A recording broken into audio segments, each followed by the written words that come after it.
In the heart of a sprawling metropolis drowning in shadows, a man once named Darius Pope rose from the ashes of death. Darius had been a devout man, a pastor who led his congregation with a voice of thunder and a heart of gold. But in a world consumed by wickedness, faith alone wasn't enough. One night, he was betrayed by the very people he sought to save. Left bleeding out on the cold, cracked floor of his church, Darius prayed one final time, not for his life, but for vengeance. The answer came not from heaven, but from a void deeper and darker than he'd ever imagined. Darius woke, his body changed, his soul twisted yet intact. He was no longer merely a man. He was something more, a dark priest, bound by a covenant with forces beyond comprehension. In exchange for his resurrection, he was tasked with hunting demons hidden in human flesh.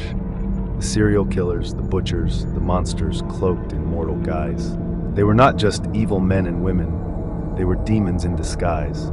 Pope's church was no longer a house of salvation, but a fortress of secrets. By day, he wore the guise of a private detective, solving murders the police deemed unsolvable. His methods were as unorthodox as his mission. By night, he donned his black cassock, wielding a Bible bound with chains and a dagger blessed in fire and brimstone. His eyes burned with an unholy light, capable of piercing through lies and uncovering the demonic truths lurking beneath human skin. He used holy water mixed with blood to uncover hidden sigils. He interrogated suspects with prayers that caused their flesh to ripple and boil if they lied. And when he found the demons, he showed no mercy. His dagger struck not just at their hearts, but at the essence of their very existence, sending their souls screaming back into the abyss.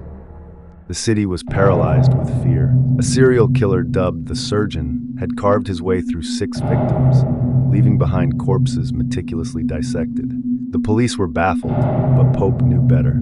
In the flickering light of his sanctum, Pope stared at photos of the victims, the cuts precise, almost ritualistic. "It's a collector. This isn't just a man," he whispered, his voice like gravel grinding against stone. The demon was feeding on fear, growing stronger with each kill. Pope tracked it to an abandoned hospital on the edge of the city. The air inside reeked of death and sulfur. Shadows moved unnaturally, flickering and twisting like they had minds of their own. When Pope confronted the surgeon, the man's face split open, revealing a maw of fangs and eyes that glowed like embers. "Your light is a flicker in the void. You cannot stop me, shepherd," it hissed. But Pope was undeterred. With a prayer on his lips and his dagger in hand, he fought the demon in a battle that left the hospital in ruins. By the end, the surgeon's true form lay smoldering in ashes, and Pope walked away with another scar and a soul heavier with purpose.